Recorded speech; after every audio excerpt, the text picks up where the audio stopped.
Bonjour, bienvenue à toutes et à tous sur Cocotte TV. Aujourd'hui, une nouvelle vidéo de présentation qui porte sur le boîtier RL06 de chez Silverstone, un boîtier qui se destine encore une fois aux gamers, qui va proposer une bonne ventilation avec des grosses possibilités à l'avant. On pourra mettre 3 ventilateurs de 120 mm. On a également un espace interne ATX entièrement vide, c'est-à-dire que vous aurez l'espace complet pour votre carte mère, les cartes graphiques uniquement et éventuellement votre système de water cooling.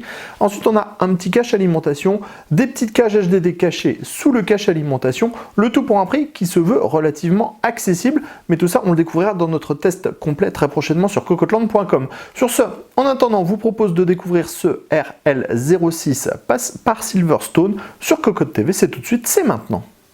On se lance à la découverte de ce RL06. Sachez que le boîtier est compatible ATX et micro ATX. Il fait 200 mm de largeur sur 477 mm de hauteur et 455 mm de profondeur. Le tout pèse 6 kg, 6,3 kg quand vous êtes face à la version Pro, ce qui est notre cas puisqu'on a 3 ventilateurs de 120 mm à l'avant. Ce boîtier présente plutôt bien. Il est entièrement en finition brillante. Noir et blanc, ça tranche, c'est joli, et on a quelques formes par endroit. Au niveau de la face avant, on va retrouver une grande grille en mèche qui est entourée par un petit pourtour noir, et à l'arrière de cette façade, on trouve 3 ventilateurs de 120 mm à diode blanche. Sachez que le tout est filtré. Il suffit de tirer la face avant, de retirer le filtre, on découvre les 3 ventilateurs. Le filtre est de type textile, et il est maintenu en place par des petites griffes, tout simplement, comme ceci. Remettre le tout en place, c'est très simple. Sur les côtés, enfin sur le côté droit, on va trouver une porte avec une fenêtre. Le tout est très bien intégré puisqu'il n'y a pas de différence ou de décalage entre la porte en plexi et la porte en métal. Sachez qu'on retrouve la finition brillante sur le plastique et sur le métal. Il y a une très légère différence de teinte, mais vraiment c'est assez minime, vous ne devriez pas le voir à la caméra. Dans le bas, on a 2 pieds en plastique noir et on remarque déjà qu'on a un cache alimentation à l'intérieur du boîtier. Si on passe à l'arrière, architecture plutôt classique avec un ventilateur de 120 mm sur une grille au design alvéolé. On a ensuite un emplacement pour la plaque qui oscille de la carte mère, 7 slots d'extension avec des caches qui sont ajourées, une nouvelle grille d'aération et l'emplacement de l'alimentation dans le bas avec un petit filtre de type plastique en dessous. Si on passe sur le côté droit, on retrouve la porte avec la finition brillante. Sachez que la peinture est très bien appliquée absolument partout, ça ne souffre pas la critique.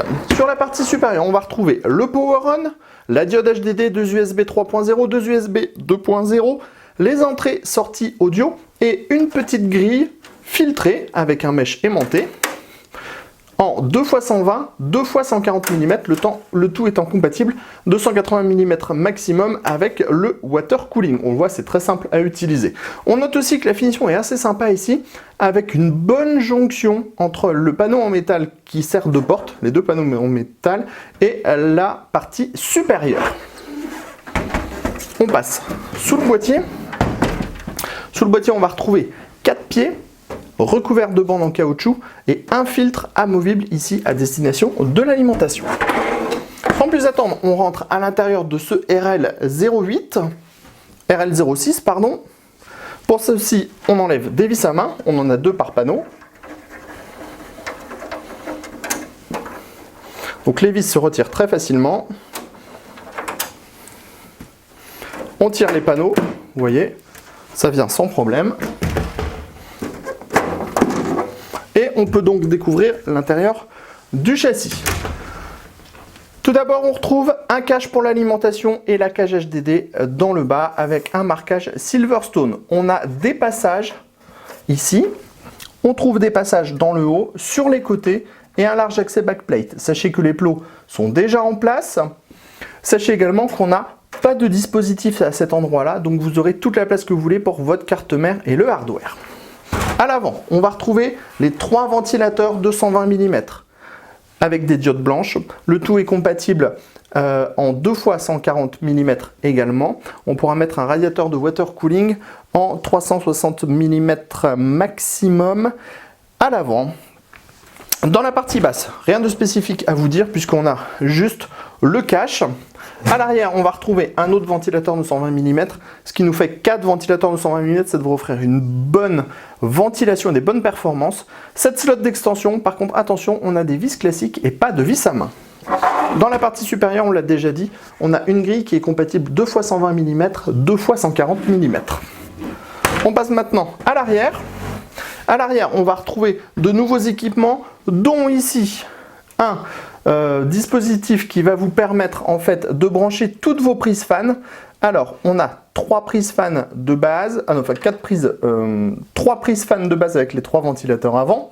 On vient alimenter tout ça avec une Molex directement et on viendra rajouter la petite prise pour le 4e ventilateur ici ou de ce côté. On pourra rajouter 1, 2, 3, 4, 5 ventilateurs additionnels, ce qui est plutôt vraiment conséquent. Après, à l'arrière, on va trouver 2 petits paraquettes SSD, donc c'est amovible, on les démonte, on branche les SSD dessus, on les visse avec 4 vis et on a la cage HDD dans le bas. Cage HDD qui est équipée de paniers qui sont compatibles disque dur et SSD. Enfin ici, on a l'emplacement de l'alimentation. Sachez qu'on a des patins pour maintenir l'alimentation, mais ces derniers sont en métal et non en mousse, donc ça ne devrait pas forcément être très efficace contre les vibrations, si vibrations il y a. Sur ce, on vous dit à très bientôt sur cocoteland.com pour découvrir le test complet de ce nouveau boîtier et on vous dit à très bientôt pour des nouvelles vidéos sur Cocotte TV.